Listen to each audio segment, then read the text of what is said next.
সবাইকে জোহার জানাই। আমি খুব সংক্ষেপে বক্তব্য রাখি, খুব সংক্ষেপে। মনে রাখবে আদিবাসী কর্মী সমাজ যেদিন নমিনেশন দেওয়া হলো সেদিন প্রথম হলে স্বাভিমানের জন্য। যে স্বাভিমান লেখে প্রথম কথা হলে যে কারা পিঠে চাপিকে আর আমরা নমিনেশন দেওয়া ভারতবর্ষে কেউ করত না।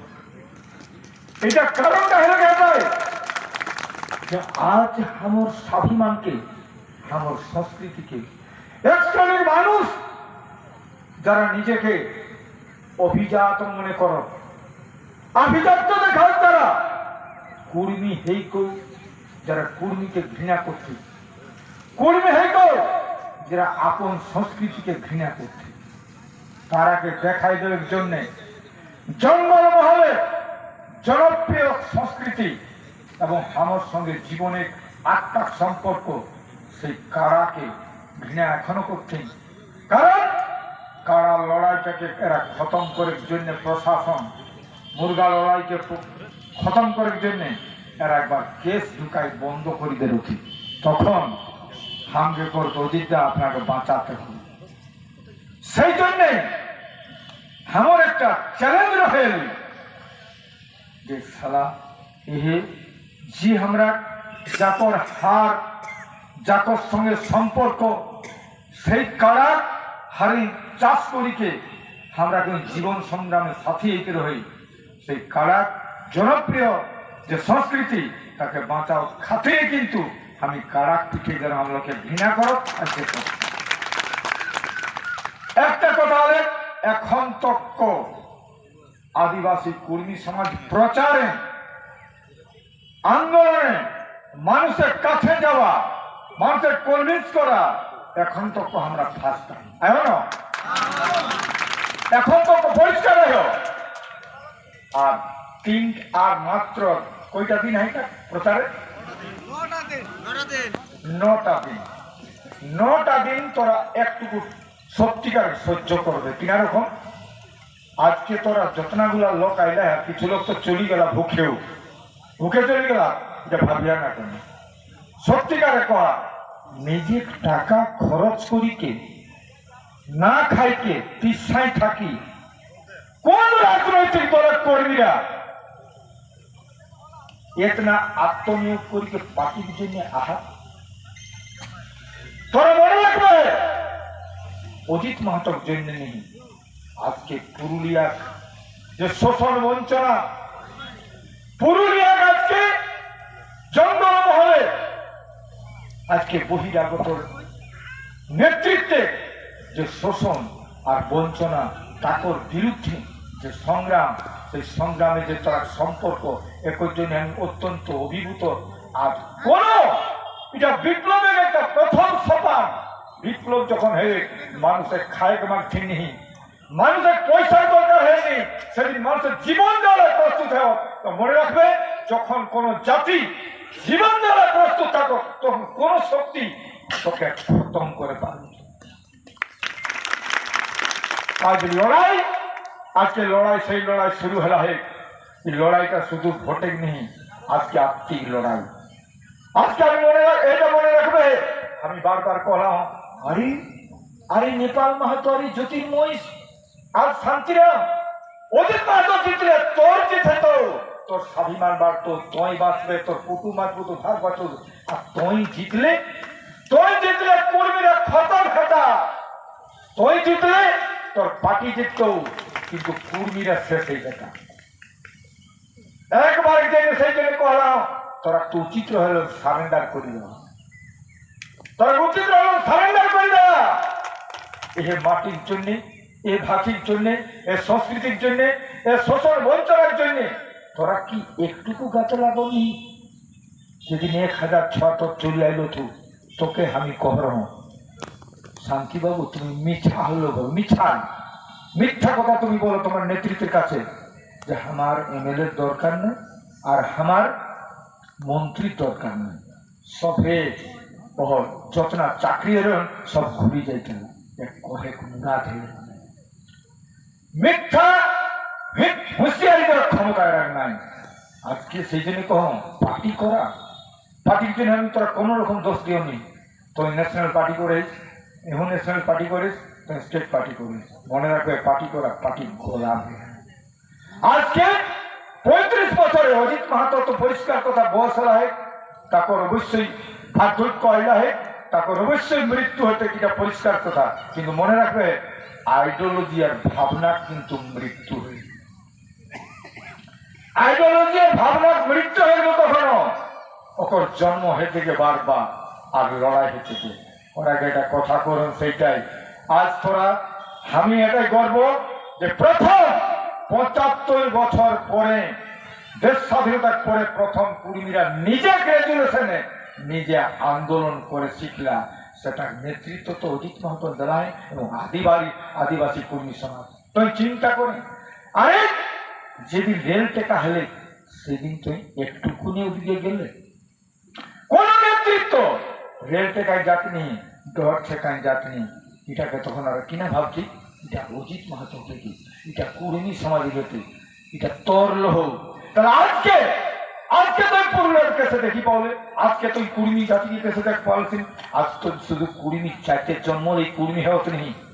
কুর্মীর জন্য স্বতন্ত্র জাতিসত্তা রক্ষা করার জন্য প্রত্যেকটা লোককে আজকে মনে করে তো সেইখানে আমি কর্মী হম, যখন স্বতন্ত্র জাতিসত্তা রক্ষা করে আমার পার্টিসিপেশন রকি, আমার অংশীদারিত্ব রকি, তবেই কব তুই কর্মী হেঁটি।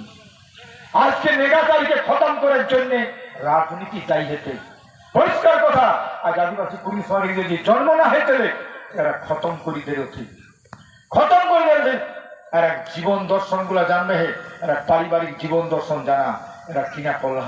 আজকে নেগাচারী আজকে কর্মী স্বতন্ত্র জাতিসত্তাকে আজ জায়গা হয়ে পরিষ্কার কথা। অজিত মাহাতো জিতটা তোর জিত হেত, কর্মী জাতি অজিত মাহাতো জিতটা প্রত্যেকটা হিত মিতানের জিত হেতে, অজিত মাহাতো জিতটা জঙ্গল মহলের জিত হেতে, অজিত মাহাতো জিতটা আজকে স্বাভিমানের জিত হেতে।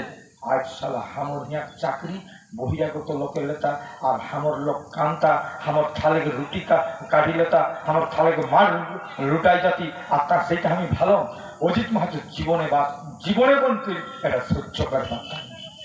পরিষ্কার কথা এখন লড়াইয়ের জন্য ডাইরেক্ট যদি লড়াই হবে অজিত মাহাতো ডাইরেক্ট লড়াটা রাখো সাবধান। আমি কই দিলাম পরিষ্কার কথা, অজিত মাহাতো জিতি গেলে এসপি ডিএম হিয়া আওয়ালাই দল লাগবে। যারা চাকরি করে ওটা তারা করে ভাবে হেতেন একবার অজিত মাহাতো জিতেছে কি করব। আর আমি চ্যালেঞ্জ করলাম এবার ছাড়া জীবনে মানুষের মৃত্যু তো সবচেয়ে বড় সত্য। লড়াইয়ের জন্য তৈরি হওয়া, লড়াই ছাড়া মানুষের বাঁচার রাস্তা নাই। কারণ রাজনীতি আজকে সবচেয়ে আগ্রাসন চলে রাজনীতি।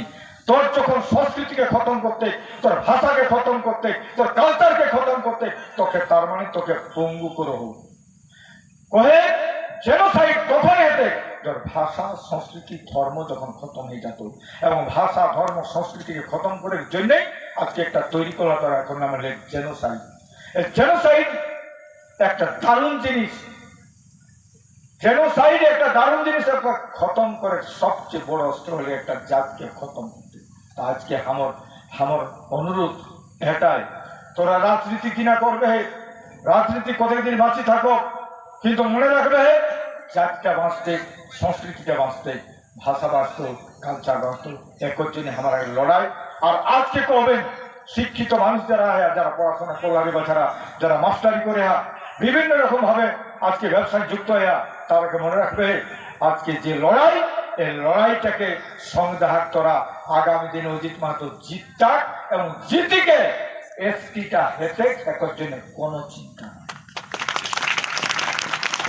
আর প্রথমে দেখিয়া যেটা করো একদিন রঘুনাথ মাহাতো যখন আন্দোলনের নাম রইলে চুয়ার বিদ্রোহ, একদিন লড়াই রইলে সাঁওতাল বিদ্রোহ, একদিন রইলে বিরসা মুন্ডা বিদ্রোহ অর্থাৎ মুন্ডা বিদ্রোহ।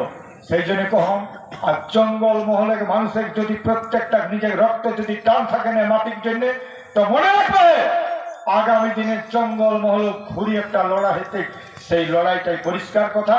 আর তাকর নাম হচ্ছে স্বার্থ শাসনের অধিকারের লড়াই। স্বার্থ শাসন মানে জঙ্গলমহল হামর, জঙ্গলমহলে মাটি হামর, জঙ্গলমহলে পাহাড় হামর, জঙ্গলমহলে নদী হামর, জঙ্গলমহলে বালি হামর। আর কোন সরকার ইয়াক বালি মাটি পাথর লেজে পাত্তা নেই, এখন রেভিনিউ সরকারকে দেয়, ইয়ার মাটিকে দেয়, ইয়ার মানুষকে দেয়, ইয়ার জেলায় ভাগ করতে। আজকে একে পরিষ্কার কথা উপনিবেশ তৈরি করে পারবেন।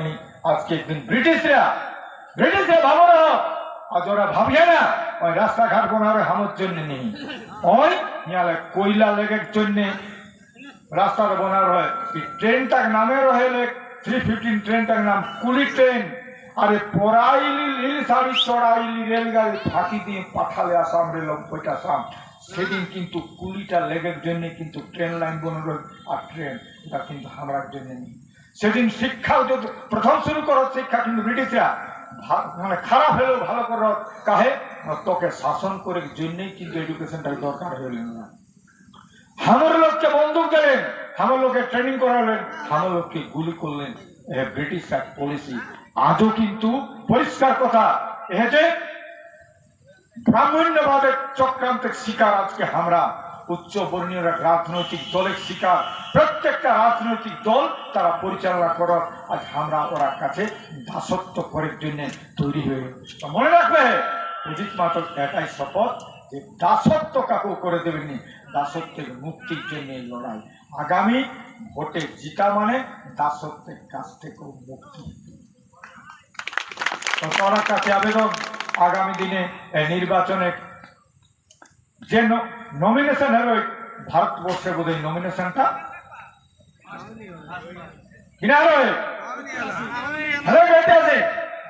আগামী 20 তারিখে আবগা বেটি ছড় হতা কবে 20 তারিখে কয়টা গাঁও আইলে তোরা প্রত্যেকটা গাঁও থেকে ওরাকে চাঁদা আদায় করি বেটি সব কমারে বাছারা।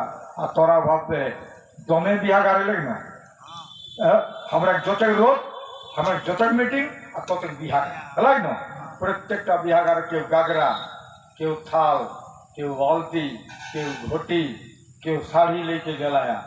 আর একটা দিন মনে, আর 2টা দিন মনে রাখবে, আর 9টা দিন মনে রাখবে 20 তারিখে বড় একটা বিহাগার আমরা।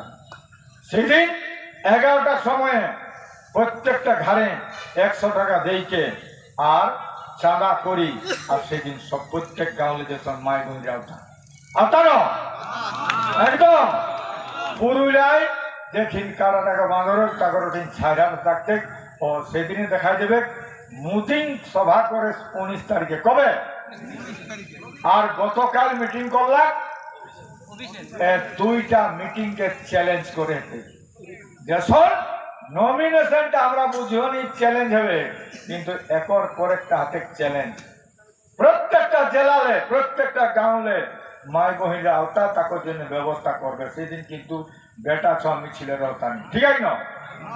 সেদিন কিন্তু চ্যালেঞ্জটা সরাসরি এই জায়গা। সেদিনে তো একদম পরিষ্কার কথা জিতেই সা অজিত মাত্র তাকরে হয়ে যায়। আগামী 20 তারিখ আর এটার জন্য প্রত্যেক গাড়ি যেতে না একদম না, ঠিক আছে না? আগামী 17 তারিখে কাহা আচ্ছা 3টা জিপি র্যালি হবে 17 তারিখে পাড়গা মোড়ে জমায়ে। আর তোরা ওদিকেই হেতে সেদিন তোরার সঙ্গে আরো সাত দেব তুন আমরা মাস্টার আর হতা নাকি। হ্যাঁ পাড়গার আমরা দীপক বাবুরার হতা ওডালা হতা, আমি যাইনি পারম বাকিগুলো আমরা কাহা কাহা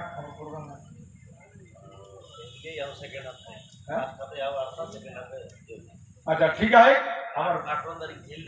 18 तारीख झेलना हेते झेलता हूँ किन्तु परिष्कार कथा काहे हमरा से दिन गाड़ा फसलो गिरे किन्तु मारे नहीं जाए शांति भावटा बोझे हमके कुचे गाड़ी तो कुचे कारण तो बेटी सामने बेटा तो हमारा जानिए।